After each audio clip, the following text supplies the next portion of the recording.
Մերձավոր Արևելքում լարվածությունը հասել է պայթյունավտանգ կետի։ Միացյալ Նահանգներ, Իսրայել, Իրան հակամարտությունը ցանկացած պահի կարող է վերաճել լայնամասշտաբ պատերազմի։ Ինչ է կատարվում իրականում, ինչ է սպասվում տարածաշրջանին եւ ինչ ռիսկեր ու հնարավորություններ ունի Հայաստանը, այս պահին զրուցելու եմ քաղաքագետ Genesis Armenia-ի հիմնադիր տնօրեն Աբրահամ Գասպարյանի եւ քաղաքական գիտությունների դոկտոր Genesis Armenia-ի նախագծերի եւ ծրագրերի ղեկավար Արսեն Գասպարյանի հետ։ Բարև ձեզ, պարոն։ Մերձավոր Արևելքը կանգնած է պայթյունավտանգ շրջադարձի առաջ, Իրանի դեմ հարվածները, ռազմաքաղաքական ղեկավարության գրեթե ամբողջ ղեկավարության սպանությունը տարածաշրջանը բերել են շատ վտանգավոր մի կետի են հասցրել։ Պարոն Գասպարյան, ինչ է իրականում տեղի ունենում եւ ում պատերազմն է սա իրականում։ Եթե պարզ փորձենք ասել, սա պատերազմ է շիական կիսալուսնի մայրամուտ ապահովելու համար։ Սրա մասին դուք անձամբ գիտեք, վերջին 7-8 տարվա ընթացքում ես պարբերաբար խոսում եմ իմ վերլուծականներում, նաև որ Իրանից մինչև Իրաք շիական կիսալուսին կամ մահիկը ինչով է առանձնահատուկ կամ ինչ է նշանակում, դա 2004 թվականին Հորդանանի թագավոր Աբդուլլահ II Նյու Յորքում դասախոսություններից մեկի ժամանակ ասպարեզ նետած եզրույթներ, որը ենթադրում էր Իրանի կրոնաքաղաքական եւ դավանաբանական ազդեցության ընդլայնում Մերձավոր Արևելյան եւ Միջին Արևելյան բազմաթիվ երկրներում։ Հիմա Իրան, Իրաք, Սիրիա, Լիբանան, որը նման է մահիկի, այսպես է, այդ ազդեցությունը։ Իրանը բնականաբար այս տարածաշրջանում հակաիսրայելական եւ հակաամերիկյան լրջագույն պրոքսի ուժերը կարողացել ձևավորել անցած 2-3 տասնամյակի ընթացքում, խոսքը վերաբերում է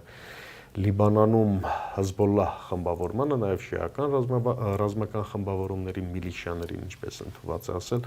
դա գալիս է հիմնականում դեռ Իրան-Իրաքյան ծոցի առաջին պատերազմի եւ Լիբանանի քաղաքացիական պատերազմի տարիներից 82-83 թվականներից, սկզբում Ամալ շարժում, հետո Հեզբոլլահ շարժում եւ բազմաթիվ խմբավորումներ, անցնելով Սիրիայում բնականաբար ալավիական ռեժիմի նկատմամբ կրոնաքաղաքական, ռազմավարական եւ տնտեսական դոմինանտություն ունենալով, հասնելով մինչև Իրաք, հետսադամյան Իրաք, այդտեղ իր պրոտեժեները, այսպես ասած, ունենալով եւ անմիջական սպառնալիք հանդիսանալով Իսրայելի անվտանգությանը։ Այսինքն Իրան այն եզակի երկրներից էր, որը ցամաքային սահման չունենալով Իսրայելի հետ, այդուհանդերձ մասնագիտական հանրույթում ընդունված էր ասել, որ Իրան-Իսրայել սահմանը նկատի ունեն Լիբանանի հարավային շրջանում ամբողջ այդ գոտին, որի գլխավոր դերակատարը շիական Հեզբոլլահ խմբավորումն էր։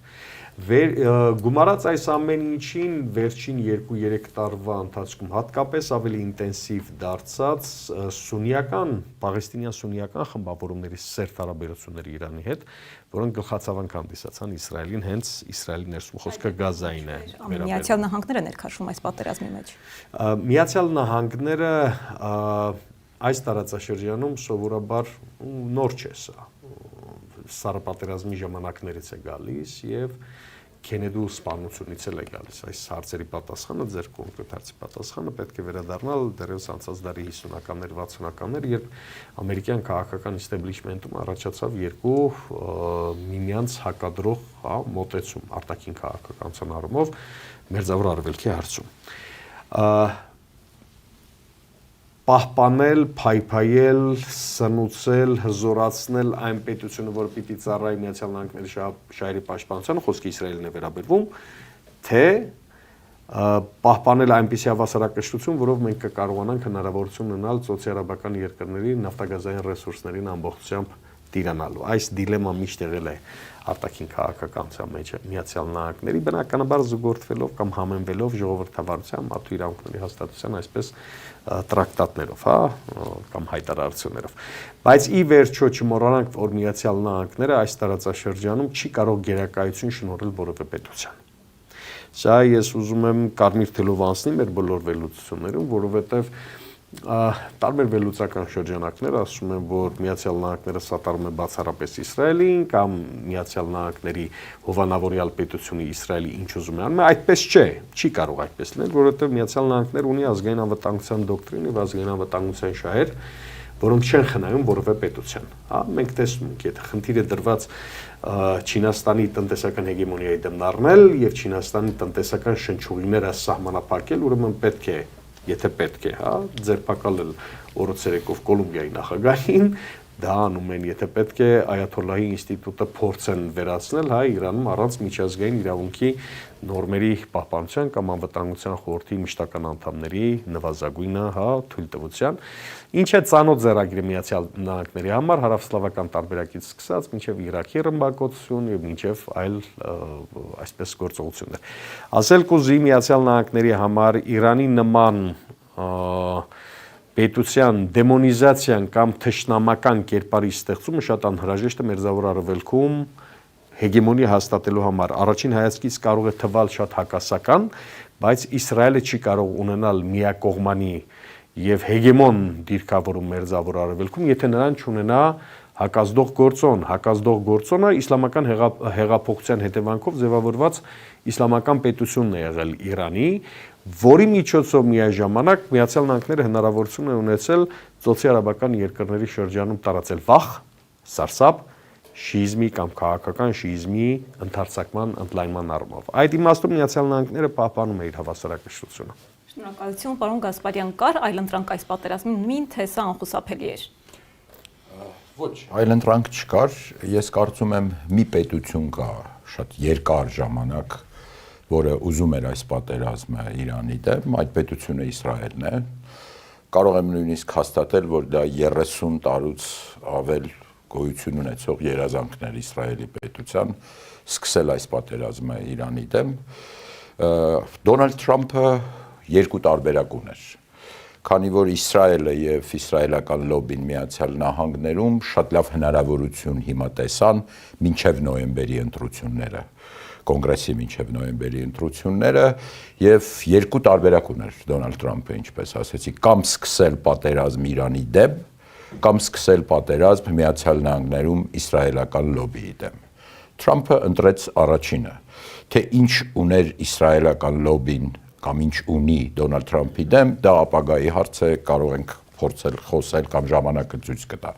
Բայց շատ կարևոր է 3 հանգամանք հաշվի առնել այս պատերազմի հարցում։ Առաջինը, որ այս պատերազմը բացարձակապես կապ չունի Իրանի միջուկային ծրագրի հետ եւ նույնիսկ ուրանի հարստացման հետ։ Երկրորդը, որ բացարձակապես այս պատերազմը կապ չունի Իրանի բանակցային դիրքորոշման մոտեցումների հետ, ինչ որ մեղադրել, որ Իրանը չի բանակցել եւ չի գնացել փոխզիջումների։ Առաջ Հայաստանում Իրանի դեսպանը հայտարարեց, որ իրենք շատ լավ բանակցային փաթեթ են ներկայացրել եւ տարբերակ, որը բոլորի համար պիտի լիներ ընդունելի եւ ընդունել է Միացյալ Նահանգները, բայց վերջին պահին չի պահել իր խոսքը եւ հարվածել։ Ես ամեն մի կետը կփորձեմ բացատրել շատ հակիրճ։ Եվ երրորդը, որ Միացյալ Նահանգները մտահոգված է, մտածում է Իրանի ժողովրդի մասին եւ ուզում է ազատություն պարգեւել Իրանի ժողովրդին։ Այս 3 հանգամանքը պետք է հաշվի առնենք, որովհետեւ սրանք բացարձակապես կապ չունեն այս պատերազմի հետ։ Առաջինը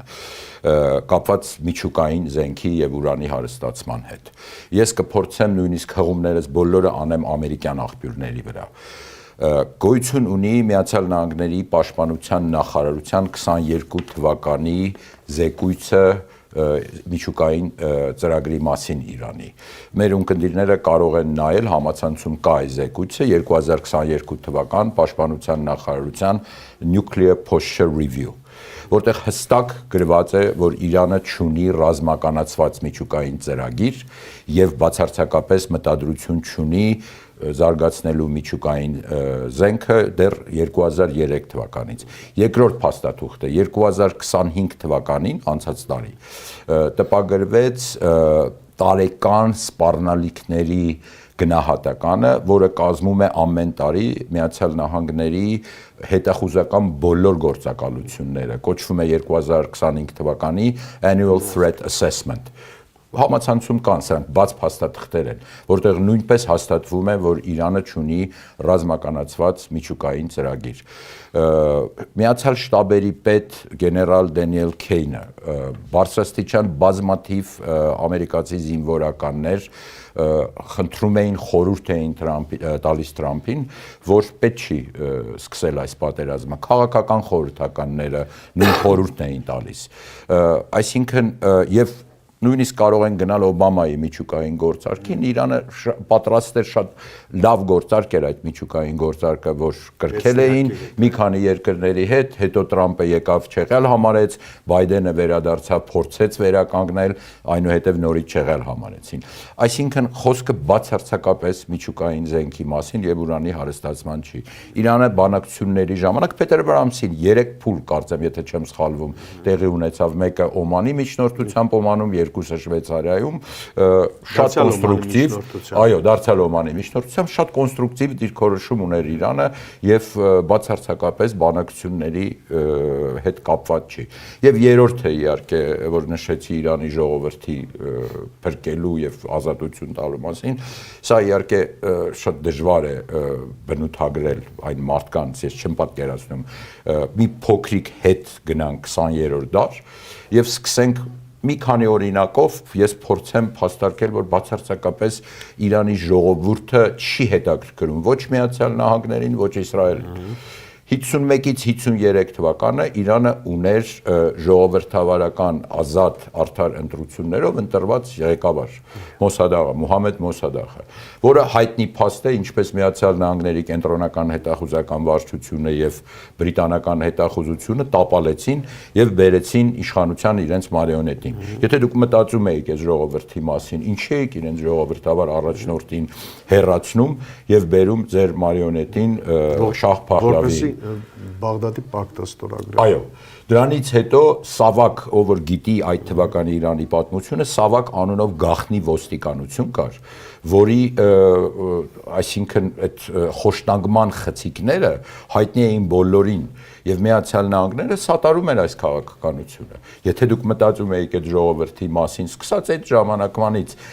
ապա ինչի եք նման քաղաքական նավթներ այդտեղ հարցը եւ մի քանի ուրիշ խնդիրներ կային։ Եվ վերջապես թարմ օրինակ բերեմ, վերջերս Միացյալ Նահանգների ֆինանսների նախարարը Բեսեթը Սենատի զեկույցում ասում է հստակ, որ ինձ Ամերիկայի Միացյալ Նահանգների նախագահը հանձնարարել է տապալել Իրանի արտարժույթը, ստեղծել դոլարի դեֆիցիտ Իրանում, ստեղծել գնաճ արհեստական, որպեսզի ժողովուրդը դուրս գա փողոց։ Այսինքն, եթե ֆինանսների նախարարը պարզ է միասին Իսրայելի հետախուզական ծառայության հետ, կենտրոնական հետախուզական վարչության հետ ստեղծում են այս գնաճը, ստեղծում են դոլարի դեֆիցիտ, դա Իրանի ժողովրդի մասին է մտածում։ Դրա համար կարծում եմ այս 3 հանգամանքը պետք է հաշվի առնենք եւ իրոք սա փորձ է ստեղծել փոխել ռեժիմը Իրանում, դնթուp մինչև կործանել երկիրը։ Տեսեք ինչ եղավ Սիրիայում եւ Իրաքում։ Իսրայելը միշտ խնդիր է ունեցել 3 պետության հետ Միջին Արևելքում։ Սիրիա, Իրաք, Իրան։ Ինչ եղավ Սիրիայի եւ Իրաքի հետ, բոլորս գիտենք։ Հիմա Իրանի հերթն է եւ պետք է փորձեն տապալել ռեժիմը, որը կենտրոնական հետախուզական վարչության եւ ընդհանրապես Միացյալ Նահանգների արտաքին քաղաքականության ամենաէֆեկտիվ գործիքներից մեկն է։ Տապալել ռեժիմ, ուղղակի այստեղ մի հարց կա։ Նրանք գործ ունեն 92 միլիոն բնակչություն ունեցող ժողովրդի հետ, որը նաեւ ունի 5000 տարվա պատմություն եւ շատ ուժեղ ինքնություն։ Իրանը ոչ Սիրիա է, ոչ Իրաք։ Շատ հնարավոր է սա լինի երկարատև, շատ անդուր պատերազմ մեծ կորուստներով։ Շնորհակալություն, պարոն Աբրահամ Գասպարյան, ասում եք, որ սա փաստորեն Իսրայելի խաղն է, իսկ արդյոք Միացյալ Նահանգներին այս ժամանակահատվածում ձեռնտու էր այս պատերազմը, քանի որ հիմա Թրամփը փորձում է իր խաղաղարարի կերպարը կերտել։ Միացյալ Նահանգներին, հատկապես Թրամփի ադմինիստրացիային Գասպարյանը շատ հետաքրքիր մեջբերում արեց, Թրամփը ի սկզբանե գնում էր այդ խնդրին, այսինքն խոսքը բանակցությունների միջոցով խնդրի կարգավորմանն է, բայց Թրամփը դիմագրավում է շատ հուժկու ներքին ճնշման Միացյալ Նահանգների ներսում։ Նախ իր ընտրությունից հետո բոլոր սոցհարցումները ցույց են տալիս, որ ոչ միարժեք են ընդունում իր քայլերը։ Երկրորդ, Նույնիսկ հանրապետականների շրջանում է սկսվել որոշակի խլրտումներ առաջանալ ի վերջո իր վարած քաղաքականության շոշափելի ոչ մի բան չկա, հասկանում եք, մի բան է դու ասում ես ես բանակցությունների միջոցով պատրաստ եմ այս ամբողջ գործընթացը առաջ տանել եւ խուսափել պատերազմից, հետո աշխարհում 8 կոնֆլիկտային կետում պատերազմներին վերջ տալ։ Մեկ ուրիշ բան է Էփշտեյնի դոսիեների հետ հաշվի նստել, որովհետեւ այս ամբողջը ուղեկցվեց վերջին 4 ամսվա ընթացքում պիտի դիտարկենք, հա, թե այս բանակցությունները ինչ սկիզբ ունեին, պիկը որտեղ էր եւ ինչ հանգուցալուծում ստացան, այսինքն Թրամփը գնում էր բանակցային ճանապարհով այս խնդրի կարգավորմանը, զուգահեռ հրեական լոբին, հրեական եւ իսրայելական նաեւ ամենամեծ հրեական միությունների կոնգրեսի, հա, կամ կոմիտեի IPAC-ի Միացյալ Նահանգներում ազդեցությամբ այն ճնշումները մեդիայի միջոցով ճնշումները ընդհանրապես Թրամփի ադմինիստրացիայի նկատմամբ ստիպեցին նրան հստակ սպառնալիքներ, այսինքն ավելի քան 30,000 անգամ իր անունը հնչում է Էփշտեյնի դոսիեներում, սա հեշտ բան չէ, Միացյալ Նահանգների նախագահին իրապես կարող են ոչ թե միայն իմպիչմենտի ենթարկել, այլ նաև դրանից հետո արժանացնել շատ ավելի դաժան ճակատագրի, ինչի նախադրյալները կան եւ եղել են դեռ 2021 թվականի նախագահի ընտրության ժամանակ, հա, կոնգրեսի հետ կապված կապիտոլիումի վրա հարձակման եւ կոռուպցիոն սկանդալներ, հազար մի հատ խնդիր կա, այսինքն ներքին խնդիրներից ձերբազատվելու միակ ճանապարհը եղել է այսպես կոչված արտաքին հաղթանակի ձեռքբերումը, անկախ փաստից արդեն 5 ամերիկյան զինվոր է զոհվել այս 2 օրվա ընթացքում կամ ամերիկյան տարածաշրջանային տարբեր ռազմաբազաներ, ավիաբազաներ արդեն լրջագույն հրթիռակոծության հարվածների տակ են։ Խնդիրն այն չէ, տեսեք, չպետք է սա աբսոլյուտիզմի դիրքերից ընկալել, հիմա ես շատ լավ հասկանում եմ, որ պիտի ասեն ով դառան իրենք, որ Ամերիկայի, այո, Միացյալ Նահանգները միջուկային աշխարհի թիվ 1 հզոր պետությունն է։ Խնդիրը դրան չի վերաբերում։ Եթե Միացյալ Նահանգները որոշի կարմիր գծերը հատել, կարմիր գիծ մնացել է արդեն միայն միջուկային բանը զենք էլ չկա։ Իսկ արդյոք դրան հակակշիռ չէ կրոնական պատերազմի սպառնալիքը։ Խամենեի մահը միայն առաջնորդի մահ չէր, նա նաև նրանց հոգևոր հեղինակությունն էր Իրանի համար եւ կարմիր գիծներ Իրանի, ինչպես հայտարարեցին, ջիհադ հայտարարեցին, չի կարող օրինակ terrorի ակտերի միջոցով Միացյալ Նահանգներում։ Տեսեք, տարածաշրջանը կրոնական պատերազմի մեջ է դեռ 1960-ականներից, այսինքն սա նորություն չէ, երբ Սեյեդ Քութբից սկսած, հա, սուննիզմի դավանաբանական կնքահոր Եգիպտոսի, մինչև 60-ականներ, 70-ականներ Լիբանանի քաղաքացիական պատերազմը ինչի մասին էր, միշտ դավանաբանական, կրոնական պատերազմների վերջո, Իրաքի ներխուժումից հետո Միացյալ Նահանգների ինչ պատերազմ էր, Սիրիայի քաղաքացիական պատերազմը ինչ էր եւ այլն։ Տեսեք, այստեղ պիտի հասկանանք, արդյոք տարածաշրջանը ունի այդ ներուժը գնալու հերթական ներդավանաբանական պայքարի։ Ես տեսնում եմ, որ ոչ, թեև չի կարելի բացառել, բայց տեսնում եմ չունի պոտենցիալ, ինչ իմաստով։ Սաուդյան Արաբիա, այսինքն սոցիալ-արաբական երկրներ կամ սոցիալ համագործակցության երկրները, Սաուդյան Արաբիա, Քուվեյթ, Կատար, Բահրեյն, նաև Իրաք, մեծ հաշվով, վախից սարսափած են պարզապես։ Ես 24/7 ռեժիմով հետևում եմ այդ պետությունների ներքին խոսույթին, թե ինչպես է զարգանում։ Մի բան են ասում, որ կյանքում չեն արել, ծոցի բոլոր երկրները պետք է միավորվեն, տեսանք իրենց միավորվելը Սադամի դիմացի, ինչպես եղավ կամ ինչ արդյունքներ ունեցավ։ Ես այսօրվա պես նույնիսկ հեռուստատեսային կադրերն եմ հիշում, երբ Սադամ Հուսեյնը ծոցի երկրորդ պատերազմ Քուվեյթ ներխուժելուց առաջ այսպիսի մի ժեստ էր արել, խոսում էր, այսպես ցույց էր տալիս Քուվեյթի նավթը եւ մատով ցույց էր տալիս, որ հրթիռակոծելու եմ եւ այդ կադրից հետո Սաուդյան Արաբիայի թագավորը մեկնեց Պենտագոն միանգամից եւ բաց չեք տվեց Միացյալ Նահանգներին, բաց չեք այն ժամանակ խոսքը գնում է 1 միլիարդ դոլարի մասին 90-91 թվական, պատկերացրեք ինչ թվի մասին է խոսքը։ Եվ Ջորջ Բուշ ավագին խնդիր դրվեց մենք մտնում ենք քո անվտանգային վահանի տակ, Միացյալ Նահանգները թող գա այստեղ ամբողջությամբ բանանի, ինչ եթե Սադամ Հուսեյնը այդ կադրն էր ցույց տվել, այսինքն ինչ կրոնական պատերազմի ռեսուրս ունի։ 14 տարի Սիրիայում շիական խմբավորումները կռիվ էին տալիս վահաբիստական, սուննիստական, սալաֆիստական, ծայրահեղական, ռադիկալ խմբավորումների դեմ եւ չկարողացան իրանական խմբավորումներին դիմադրել։ Եթե Իրանը անցնի այդ Ռուբիկոնը, այսպես ասեմ, ես կարծում եմ, որ իրապես այդ ժամանակ տարածաշրջանը կպայթի, որովհետեւ սա արդեն բոլորի պատերազմն է բոլորի դեմ։ Ճիշտ է, Իրանին դրել են անկյուն, մցրել են մի անկյուն, հիմա խլել են ինքնասիրությունը ազգային, ինքնիշխանության բոլոր ատրիբուտները գլխատել են ամբողջ ռազմաքաղաքական էլիտան, հարցը մյուս կողմն է, որ իրանական մշակույթը միշտ այնպես է քաղաքական, որ միշտ փոխարինողներ կան եւ երկրորդը կամ երրորդը առաջինին ոչնչով չի զիջում, բայց գլխատել են, հետո ասում են եկեք նստեք բանակցության սեղանին։ Բանակցության սեղանին եղել են իրենք եւ իմիտացիա եղել ամբողջությամբ պետքարտուղար Ռուբիոյի այցը Թել Ավիվ, թե իբր չպետք է այս ամբողջը հանգեցնի պատերազմական գործողությունների հենց ոտքը Թել Ավիվից քաշեց, զուգահեռ Ժնևում բանակցություններ էին ընթանում Օմանյան միջնորդությամբ, բայց ենթակառուցվածքները փորձեցին հավասարեցնել գետնին։ Հետո գիտեք այդ իմիջը Թրամփի, որ ասում են խաղաղասեր, խաղաղություն, ճիշտ է ինքը նախընտրական իր ծրագրում շատ էր խաղաղության մասին խոսում, բայց եկեք նայենք փաստերին։ Առաջի տարի Սպիտակ տանը գտնվելուց այդ մարդը ուրեմն 100-ից ավել հարված է հասցրել Սոմալիի վրա, 300-ից ավել հարված Եմենի վրա, 3 անգամ Իրանի չհաշված այս պատերազմը անցած տարի, Նիգերիայի վրա 10-ից ավելի հարված։ Այս ընթացքում Իսրայելը Գազայում սպանել է 72,000 մարդ, որոնցից 18,000-ը երեխաներ,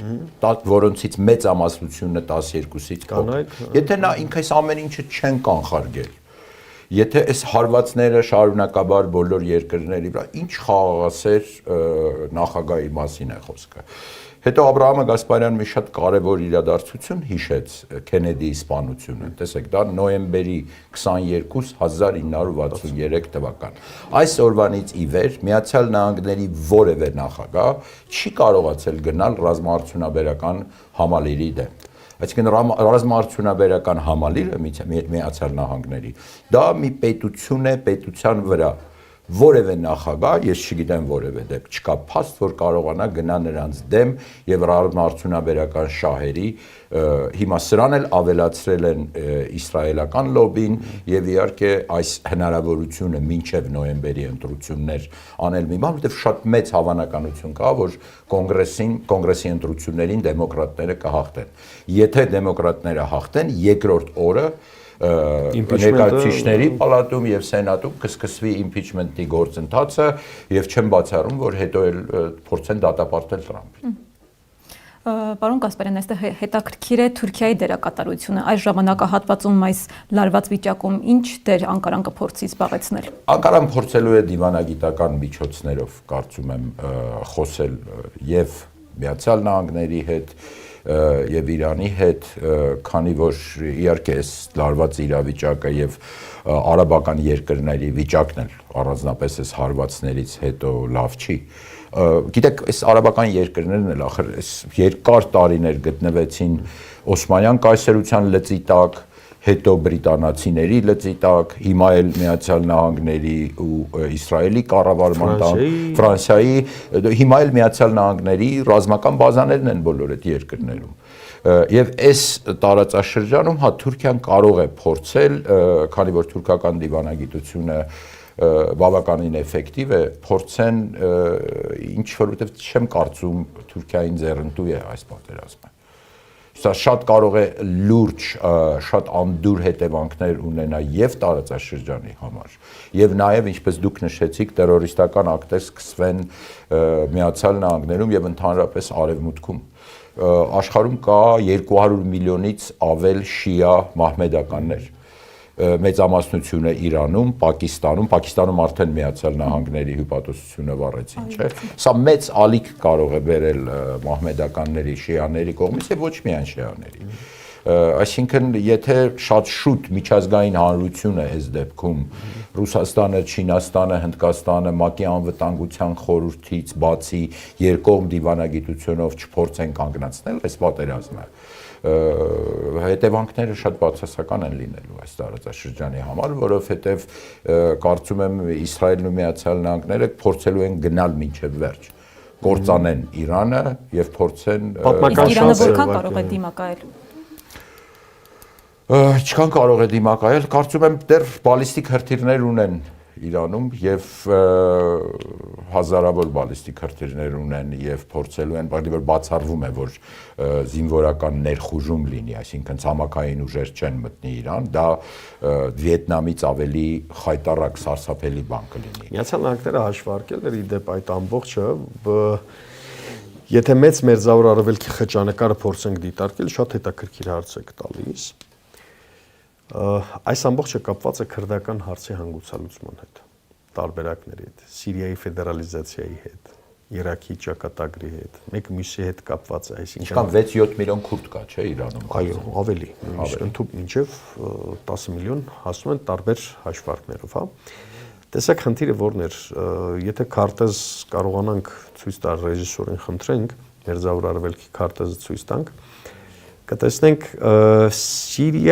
Սիրիայի հյուսիսարևելյան շրջանները, որոնք քրդաբնակ են հիմնականում, եւ գտնում էին Սիրիայի դեմոկրատական ուժերի հսկողության տակ։ Սիրիայի դեմոկրատական ուժերը Միացյալ Նահանգների դաշնակիցներն էին ԻԳԻԼ-ի դեմ կամ Դաեշի դեմ պատերազմում 2015 թվականից եւ թե ինչպես կարելի է այսպես ասած դաշնակից եզրույթը մեկնաբանել կամ հասկանալ մեր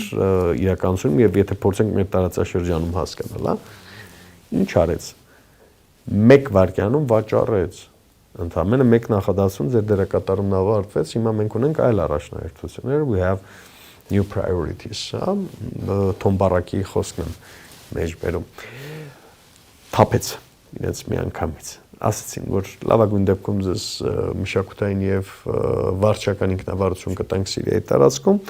Թուրքիայում հանդարտեցրին վիճակը, որովհետեւ Թուրքիան շարունակում է պլաստարում մնալ իրենց այս տարածաշրջանում։ Խնդիրը հետեւյալն է, որ քրդերին Միացյալ Նահանգները ուզում էր օգտագործել ցամաքային գործողություններ իրականացնելու համար։ Քրդերը չհամաձայնվեցին եւ սա կարծում եմ իրենց թեև պետություն ունենալ չունենալու հարցը կարող էր դարձել հարցականի տակնալ, բայց ամենախոհեմ որոշումը եղել է այն, որ զենք չբարձրացնեն Իրան պետության դեմ։ Դա էր պատճառը, որ քրդերի ճակատագիրը շատ վատ ավարտվեց Սիրիայում, որովհետև իրենց առաջարկ եղել է, այսինքն Իրան ներխուժելու ծրագիրը եղել է օրակարգում։ Կոնգրեսական տարբեր շերտերի, ռազմարդյունաբերության հսկաների օրակարգում ի վերջո պատերազմ է, չէ, եւ իրենք զենք պիտի վաճառեն։ Այսինքն այս արդյունաբերությունը ինչի համար է աշխատում։ Արաբական երկրների վրա նավթագազային ռեսուրսներով հարուստ պետությունների վրա F-19, F-22, F-35 վաճառել, որոնք միլիարդներով այսպես կապում են այդ պետություններին, հենց Միացյալ Նահանգների խնդիրը հենց դա է։ Մեր զրույցի սկզբում որ նշում էի բալանսավորումը, ոչ թե առերևույթ, որ ինչպես նշկամ Նաթանյահուն, որ քիչ առաջ հայտարարել է, որ այս ռեժիմը սատանայական եւ այլն, այս քարոզչական փաթեթավորումները մեծ մասամբ դատարկաբանություններ են, որովհետեւ ոչ ոք չի հավատում, ոչ ոք չի հասկանում իրանցի ժողովուրդը անցած 47 տարվա ընթացքում ինչպիսի էմբարգոների, բլոկադաների ենթարկվելով, ինչ տառապանքների է, հա, ենթարկվել գումարած այդ ամեն ինչի ներքին ճնշումները։ Դա չէ հարցը։ Խնդիրը հետեւյալն է, որ այս ռեգիոնում պետք է լինի թույլ եւ կառավարելի Իրան, որը հեշտությամբ կհնազանդվի բոլոր այն մեսիջներին, որոնք գալիս են դիցուկ Թել Ավիվից։ Իմ սկզբունքային մոտեցումն է եղել, որ այս տարածաշրջանում ուժերի հավասարակշռությունը պահելու համար Իրանը գնալու է Միացյալ Նահանգների հետ հաշտության։ Իրանցի ժողովուրդը մեծ հաշվով Միացյալ Նահանգների հետ խնդիր չունի։ Միացյալ Նահանգների վարած քաղաքականության հետ խնդիր ունի, Գումարած այդ ամեն ինչին ներքին խնդիրները, այս ամեն ինչը հասկանալի է, բայց հետո սպառնալիք էլ չէ Իրանը Միացյալ Նահանգների։ Այսինքն այս նարատիվը, որ ամերիկյան մամուլում միշտ նշում շրջանառվում է, բացարձակապես ինչպես կարող է Իրանը սպառնալիք լինի Միացյալ Նահանգներին, որը գերտերություն աշխարհի համար մեկ զինված ուժերը ունի, որևէ սպառնալիք չի։ Եվ նաև Իրանը շատ խաղաղասեր, ճիշտ է, որոշ հարցեր մի կողմ դնենք կապված Հեզբոլլահի, Համասի եւ Հութիների հետ, բայց կա որևէ, ես չեմ հիշում հիմա որ խոսում ենք մենք, որևէ դեպք, երբ ժամանակակից Իրանը պատերազմ է սկսել մի երկրի դեմ։ Չկա նման դեպք։ Բայց հիմա տպավորությունն է, որ Իրանը միայնակ է մնացել թշնամիների դեմ։ Ինչ դերակատարություն հիմա պիտի ունենան Իրանի դաշնակից խմբավորումները։ Դե լուծումը դիվանագիտականն է, ինձ կարծում եմ Իրանի դաշնակից խմբավորումները, այսինքն Միացյալ Նահանգներում նաև մտահոգություն կա կապված Իրան, Չինաստան, Ռուսաստան հավանաբար դաշինքից, քանի որ արդեն երկու կազմակերպություն կա, որտեղ Շանխայի համագործակցության կազմակերպությունը եւ BRICS-ը, որտեղ երեքն էլ լիիրավ անդամ են, Ռուսաստանը, Չինաստանը, Իրանը, բայց Միացյալ Նահանգները կամ Արևմտյան Եվրոպայի երկրները չեն։ Այսինքն այս Չինաստան, Իրան, Ռուսաստան համագործակցությունը միշտ Վաշինգտոնին դեռ նույնիսկ Խորհրդային Միության բլուզումից հետո քննարկման եւ մտահոգիչ հարց է եղել։ Բայց իհարկե նաև մի հարց էլ կա, որ Թուրքիայի համար որ դուք նշեցիք, շատ կարևոր է փախստականների հարցը, որովհետև եթե հանկարծ իսկ հավանականությունը շատ մեծ է, որ այս պատերազմի հետևանքով փախստականները սկսեն դուրս գալ Իրանից, չուզեն մարդիկ ուղղակի պատերազմը սարսափելի բան է։ Թուրքիա պետք է գան։ Դուք պատկերացնում եք մի քանի միլիոն փախստականներ մտնեն Թուրքիա,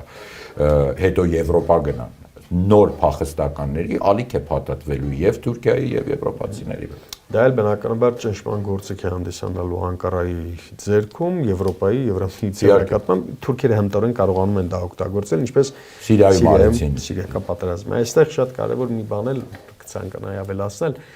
Իսրայելի համար սա գոյաբանական հարց է։ Իրանի համար Իսրայելի դեմ գոյաբանական խնդիր է, բայց Միացյալ Նահանգների համար այստեղ խնդիրը Իրանի դեմ չէ։ Այս պատերազմը Իրանի մասին չէ։ Այս պատերազմը Միացյալ Նահանգների համար Չինաստանի մասին է։ Ոչ թե Իրանի համար, այլ Միացյալ Նահանգների համար Չինաստանի մասին է։ Պարզ խնդիր կա։ Ինչ արեց Միացյալ Նահանգները վերջին 3 ամսվա ընթացքում։ Կոլումբիան, որը չինական նավթի Վենեսուելան ներողություն, Կոլումբիան ասում։ Վենեսուելան, որը Չինաստանի մատակարարվող նավթի 5%-ի տերն էր, Իրանը, որը ամսական $2 միլիարդ 13%-ի մատակարարման տերն էր, իրենք չեզոքացվում են։ Այսինքն այս հարվածներով տնտեսական ենթակառուցվածքների եւ տնտեսական իմունիտետի չեզոքացման խնդիր է դրվում։ Բայց Ռուսաստանը բավարարաչափ նավթ ունի, որ Չինաստանին վաճառի, այստեղ նավթի հարցն էլ կա, տեսեք, Հորմուզի նեղուցը 1 օր թե 2 օր փակեցին, նավթի գները արդեն հասել են $80։ Հունվարի մի բարելը $80 է, 79-80 է այսօր։ Հունվարի սկզբին 60 էր եւ որևէ նշան չկար, որ 60-65-ից ավել կարող է լինի։ 1-2 օրվա մեջ հասավություն, եթե 1 շաբաթ Հորմուզի նեղուցը փակի Իրանը, որտեղով անցնում է աշխարհի նավթի մատակարարման 25%-ը ամենակիչը, հնարավոր է նավթի գները $100-120 էլ հասնեն բարելը։ Եվ պատկերացրեք այդ ամբողջի դոմինոյի էֆեկտով աշխատելը, հա, միջազգային բորսաներում, միջազգային շուկաներում նավթի գների աճը բնականաբար ազդում է ոսկու գների աճի վրա, բնականաբար ազդում է սպառողական զամբյուղի նվազագույն սպառողական զամբյուղի ցանկացած երկրում։ Մենք պիտի կանխատեսենք նվազագույնը 25-ից 30% թանկացում, ավելացում բոլոր երկրների մասին է խոսքի, եթե շարունակվի այս տարբերակը։ Սա նաև ազդեցություն կունենա ընդ որում Միացյալ Նահանգների ներքին քաղաքականության վրա, որտեղ ինֆլյացիան շարունակվում է, գնաճ կա, մարդիկ դժգոհ են եւ Միացյալ Նահանգներում ընտրողը հիմնականում որ գնում եք քվեարկելու, իրեն հետաքրքրում է միայն Սառնարանի պարունակությունը։ այո, սառնարանի պարունակությունը եւ Ամերիկայի տնտեսությունը։ Եթե բենզինի գներն էլ բարձրանան, առանց այդ էլ մեծ հավանականություն կա, որ հանրապետականները նոյեմբերի ընտրություններին կպարտվեն, սա կավելացնի եւս մեծ հնարավորություն, որպեսզի դեմոկրատները հաղթեն նոյեմբեր։ Քանի որ Միացյալ Նահանգներում ընտրության միջանկյալ ընտրության մասին էինք խոսում, չմոռանանք, որ այս տարվա սեպտեմբերին վատ օր եմ ասում, սեպտեմբերի 27-ին Իսրայելում նախատեսված է Քնեսեթի ընտրություն, այսինքն Նեթանյահուն էլ պիտի կարողանա իր պարտությունները լեգիտիմացնող կամ հաղթանակով փոխակերպող, տրանսֆորմացնող ինչ որ հաղթանակ բերի,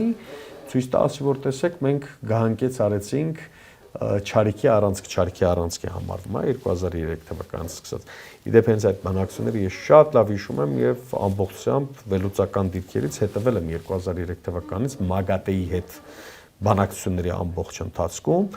չի եղել որևէ դեպք, որտեղ Իրանը պատրաստակամություն չհայտնի կամ արգելափակի այդ մասնագետների մուտքը, այցը հնարավոր Իրանը միշտ բաց է եղել, բաց է խաղացել եւ պատրաստակամություն հայտնել է այո բանակցել եւ սահմանափակել ուրանի հարստացման ծավալները, ինչը բնականաբար ոչ թե Միացյալ Նահանգները շատ լավ հասկանում էր դա։ Ուղղակի այստեղ Թրամփի ադմինիստրացիայում պետք է հասկանալ որոշումների ընդունման օղակները որոնք են եւ ինչ ազդեցություն են կրում, ում ազդեցությամբ են գործում։ Մենք խոսում ենք միայն հրեական լոբիի մասին, այստեղ նշվեց նաեւ ռազմարտունաբերական համալիրի, չմոռանանք, որ Միացյալ Նահանգները աշխարհի թիվ 1 պետությունն է եւ իր ցանցերի քաղաքացիական հասարակության, այսպես ասենք, վերպետական կառույցների, անդրազգային կորպորացիաների շահերը կան այդտեղ, որոնք լրջորեն հաշվարկվում են, հա, ցանկացած բանից առաջ։ Ես կարծում եմ, որ Թրամփի ադմինիստրացիան գնացել է ճարահատյալ այս քայլին, որովհետեւ Թրամփի նպատակը ի սկզբանե եղել է հետեւյալը. իրանական նավթի մատակարարումները դադարեցնել Չինաստանին եւ իրանական նավթը անել Միացյալ Նահանգների համար, ինչպես ծոցի ամբողջ արաբական երկրների դեպքում եւ Չինաստանի 1 գոտի 1 ճանապարհ ծրագրի համար ունենալ հանգուցային էներգետիկ հաբ, որի նկատմամբ կկարողանա վերահսկողություն սահմանել։ Նույն տրամաբանությունն էլ այսպես կոչված TRIP-ն է։ Հիմա ով է խոսում TRIP-ի մասին, ասում եք, չէ, Հայաստանի հետ կապ եւ այլն։ Եկեք հիմա իշխանությունը հիմա TRIP-ը ներկայացնում է որպես նույնիսկ օթում TRIP-ի ճանապարհով օգտվել են եւ օթանավերը Հայաստանի տարածքով են անցել։ Գիտեք, ես գեղարվեստական եւ հեքիաթային բանահյուսությանը վաղուց հրաժեշտ եմ տվել, շատ վաղուց։ Իսկ եթե իրենց համար այս իշխանության համար հեքիաթները տակավին շարունակում են մնալ խոսույթի ձևավորման գիտական հիմք, իրենց խնդիրն է։ Օգոստոսի 8-ին բոլորը սկսեցին խոսել նոյեմբերին փաստաթղթի վերացման մասին։ Ճիշտ է։ Մենք նոր իրողություն ունենք, սա ունենք, դա ունենք։ Եկեք փաստենք, որ Իրանի դեմ այս պատերազմով հոդս ցնդեց նաև օգոստոսի 8-ի հայտարարությունը կամ նախաստորագրումը։ Չկա TRIP։ Ով է ապահովում անվտանգություն։ Միացյալ Նահանգները իր ռազմաբազաների անվտանգությունը չի կարողանում ապահովել ծոցի արաբական երկրներում։ Հիմա պիտի գա Հայաստանում անվտանգություն ապահովի։ Ուստի եւ այս պատերազմը եւս մեկ անգամ վերատեսության է ենթարկում անվտանգության համաշխարհային կոնցեպտների փոփոխությունը։ Անվտանգություն հասկացությունը արդեն ավանդական մոտեցումները չի ենթադրում։ Վերացել է անվտանգությունը որպես այդպեսին, հա, որ դաշինքային սկզբունքով կամ այս սկզբունքով, այդ սկզբունքով։ Հիմա ամեն մեկի իր գլխի ճարն է տեսնում։ Եվ որևէ մեկը որևէ երաշխիք չունի, որ այս պատերազմական վիճակից կարող է թշնամական պետությունը օգտվել, մանավանդ որ նույն իսրայելական ձեռագիրն ենք մենք տեսնում Բաքվի հռետորաբանության եւ գործելավոճի մեջ։ Դեռ Մյունխենում 15 օր առաջ ընդամենը Հայաստանը հերթական անգամ անվանվեց թշնամի պետություն, այսինքն այդ տեմպը պահվում է, հա, բովանդակությունը, տեմպը պահվում է։ Ներքին լսարանի, միջազգային լսարանի համար այդ լեգիտիմության շղարշը հաղորդվում է, որ սպասեք, ես ցանկացած պահի կարող եմ մտնել, որովհետև ունեմ այս խնդիրներ եւ այլն։ Այսինքն այստեղից եզրակացությունը պիտի լինի այն, որ դաշինքային տրամաբանությունը անվտանգային համագործակցության, հա, տրանսֆորմացվում է, փոխվում է եւ հիմա պետությունը լրիվ ուրիշ տրամաբանության մեջ է մտել։ Պարոն Գասպարյան, նաև այս վերջին 3 օրերին պատերազմի ընթացքում փորձագիտական դաշտի մի մասը ասում են, որ Հայաստանի պատասխանը պատերազմին 3 օր անց եղավ, միայն 3 անվտանգության խորհրդի նիստ հայտարարեցին, բայց անհասկանալի ինչ-որ ձևակերպումներով այսօր միայն ցավակցական հեռագիր հղեց վարչապետը, բայց ասում են, որ Հայաստանը համարժեք ձևով չի պատասխանել իր դաշնակից պետությանը։ Ինչ դիրքորոշում կամ ինչ վարկագիծ պիտի Հայաստանը դրսևորեր, որը չի արել։ Ես ունեմ շատ ռադիկալ մոտեցում այդ հարցում եւ առաջին իսկ վարքյանից եմ հայտարարել պատերազմի, որ եթե մենք ունենայինք ինստիտուցիոնալ հիշողություն եւ կարողականություն ունեցող պետություն, առաջին քայլը, որ պիտի արվեր, անվտանգության խորհրդի արտահերթ նիստի հրավիրումներ։ Համապատասխան փակ ձևաչափով։ Գիտեք, ես ավելի հետ կգնամ, երբ որ անցած տարի 12-օրյա պատերազմից հետո պարզ էր, որ չի վերջանալու սա։ 3 տարբերակ կար դրանից հետո։ Առաջինը բանակցությունների միջոցով արդյոք կողմերը կգային համաձայնության, որը քիչ հավանական էր։ Երկրորդը կլինի արդյոք լայնածավալ պատերազմ, կկարողանա Իսրայելը ներքաշել Միացյալ Նահանգները լայնածավալ պատերազմի մեջ, եւ երրորդը կարճատև ռազմական գործողություններ, ինչպես սիրում է Տրամպը, չէ, ինքը միշտ փորձել է 1-2, ասենք Վենեսուելայի նախագահային Արևանգել բերել են, հաղթանակ է հայտարարել, 3 անգամ Իրանին խփել է, հաղթանակ է հայտարարել, որը շատ հարմար ձև է, խփել եւ հայտարարել հաղթանակ։ Այս 3 տարբերակը կար։ Ես հիշում եմ, երբ որ 90-ականներին շատ հետ պետք է գնամ առաջի, երկրորդ նախագահի կառավարման օրոք, Հայաստանի արտաքին գործերի նախարարությունը ուներ քաղաքականության պլանավորման վարչություն։ Չգիտեմ, հիմա կա թե չկա։ Նախագահի աշխատակազմում կար նման միավոր, որ տարբեր սցենարների դեպքում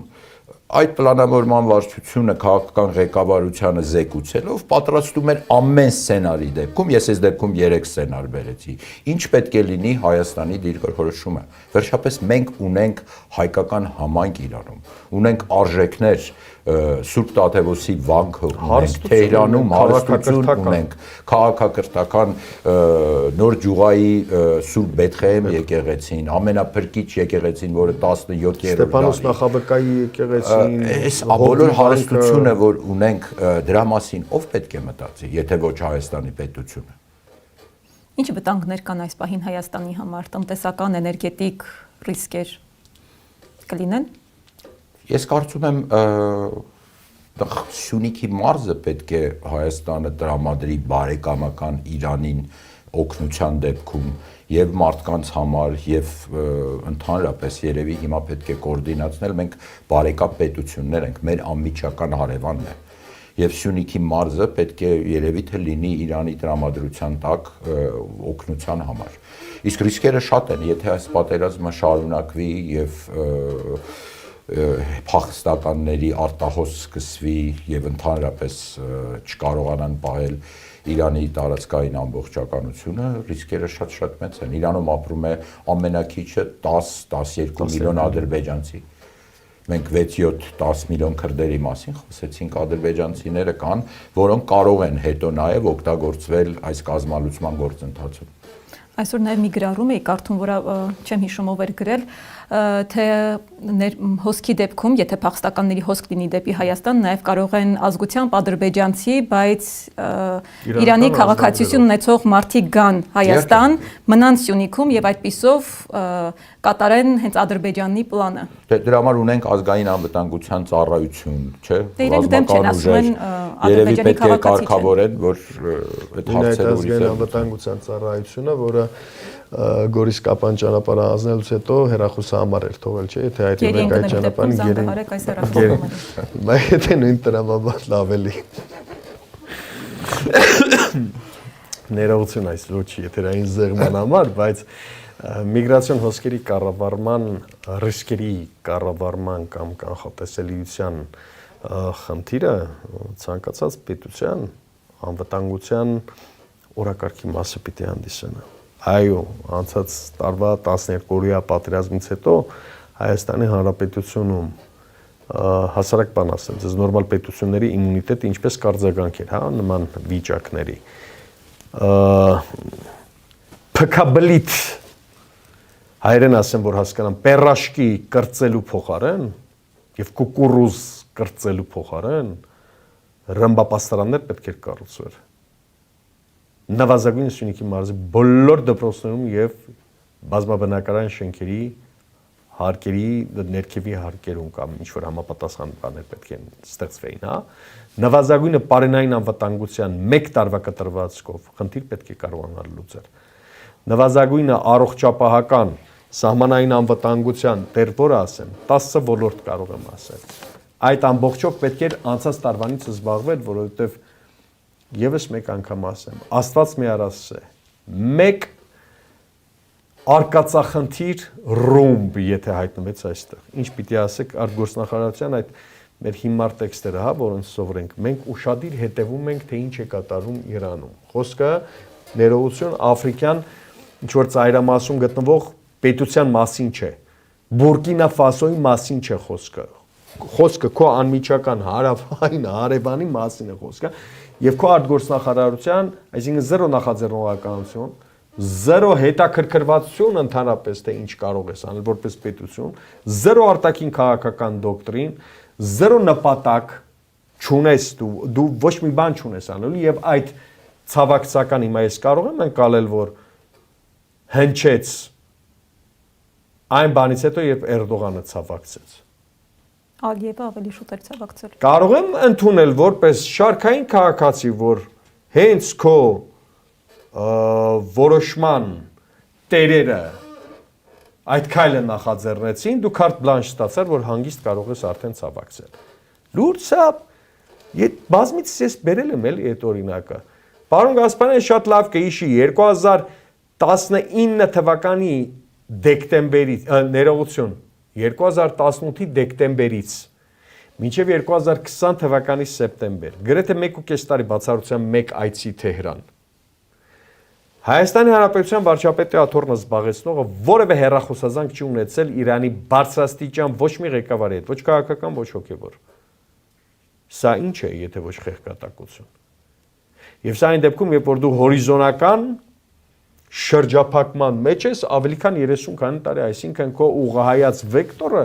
դիվանագիտության շատ ավելի ակտիվ պետք է լիներ եւ մենք չենք արել ոչ մի բան։ Նույնն էլ այսօր է կատարվում։ Այսինքն մենք Իրանի հետ բացի կենացներից ուրիշ ոչ մի բանով չենք զբաղվել։ Ես ինքս գիտեմ հայ-իրանական բանակցությունները սովորաբար ինչպես են ընթացել։ Տխմարամիտ հիմարագույն կենացներ երկու ժողովուրդների քաղաքակրթապես հասակակից լինելու մասին մենք եղբայրական ժողովուրդներ ենք եւ այլն, տակը ինչ կա, ոչ մի մեխանիզմ չկա, ոչ մի մեգա ծրագիր չկա։ Ինչպես ես ուզում քեզ ընդունեմ որպես լուրջ պետություն, եթե դու այս 35 տարվա ընթացքում անդադ խոսում ես շրջափակման մասին, բայց կես քայլ չես կատարել գոնե հյուսիս-հարավը ամբողջացնել։ Հետո գիտեք Իրանը, ես Իրանին նայում եմ որպես 92 միլիոնանոց շուկա, այսինքն մեր կողքը Չէ, բնակչության մասին խոսեցինք Իրանի, դա 92 միլիոն հաճախորդ ունեցող շուկա է։ Մեր առևտրատնտեսական հարաբերությունները Իրանի հետ եւ առևտրի ծավալը կարող է լրիվ ուրիշ թվեր լիներ։ Եվ շատ ոլորտներ կան, որոնք այստեղ պետք չի պատժամիջոցներից վախենալ, Միացյալ Նահանգների եւ այլն։ Միացյալ Նահանգները իրանք են հայտարարում, որ մենք մեր պատժամիջոցները կառավարության դեմ են, ժողովրդի հետ կապ չունեն եւ շատ ոլորտներ կան, որ Հայաստանը կարող է շատ արդյունավետ առևտուր եւ համագործակցություն տնտեսական ունենալ Իրանի հետ։ Եվ մեր արտաքին քաղաքականությունը ի վերջո հասել էր դրան, պարոն Գասպարյանը կվկայի, որ Հայաստանը եղել է միակ պետությունը, որը պատժամիջոցների ցուցակում չի հայտնվել Իրանի հետ բազմաթիվ ոլորտներում հարաբերությունների պատճառով։ Մեր մեծագույն սխալներից մեկը եղել է նաև բարձրավոլտի շինարարության դադարեցումը եւ գազ էլեկտրոէներգիայի դիմաց ծրագրի կասեցումը, որը ունի աշխարհակաղակական այլ նկատառումներ եւ պատճառներ, դրա մասին չեմ ուզում հիմա խոսել, բայց մեծ հաշվով այո, այդ մեծ շուկայի հնարավորություններից մենք չենք կարողացել օգտվել։ Հայաստանը եղել է կա շարունակում է, բայց մենք որևէ ակտիվ քայլ չկատարեցինք Իրանի ԵԱՏՄ դուրս եկող հյուսային դարպասը։ ամենաուժեղ դարպասներից մեկն է եղել, ինչից զրկված է Իրանն եղել հիմա Ադրբեջանը։ կարգավիճակ ունի ԵԱՏՄ-ի։ Այո։ Պարոնակ, ինձ հուշում եմ, որ ժամանակը շատ քիչ է մնացել։ Մի վերջին հարց, պարոն Արսեն Գասպարյան, եթե փորձենք մի քայլ առաջ նայել, կա հնարավորություն մեխանիզմ այս պատերազմը կանգնեցնելու, թե սա արդեն ունի իր դրամաբանական շարունակությունը, որը պիտի ավարտին հասնի։ Գիտեք, ես չեմ տեսնում ինչպես պետք է կանգնեցնեն, այսինքն ստրատեգիան Միացյալ Նահանգների, եթե Իսրայելի հետ միասին որոշել են ռեժիմ տապալել, ապա պետք է փոխարինող ունենան։ Ես չեմ տեսնում ով կարող է հանդիսանալ այսօր այդ փոխարինողը, որովհետև նորից եմ ասում, Իրանը ոչ Սիրիա է, ոչ Իրաք։ Շատ բարդ է լինելու, այսինքն սա կարող է ստեղծել, եթե դիվանագիտական արագ լուծում չկարողանան գտնել միջազգային հանրության, հատկապես երբ որ ես ասում եմ այս դեպքում միջազգային հանրություն, եսի նկատի ունեմ Ռուսաստանը, Չինաստանը, Հնդկաստանը եւ մի շարք ուրիշ երկրներ, սա շատ լուրջ հետևանքներ կառաջացնի եւ միջին արևելքում քաոս կարող է սկսվել, փախստականների ճգնաժամ եւ երկարաժամկետ լայնածավալ պատերազմ։ Շնորհակալություն։ Հիշեցնեմ, որ զրուցում էի քաղաքագետ Աբրահամ Գասպարյանի եւ քաղաքական գիտությունների դոկտոր Արսեն Գասպարյանի հետ։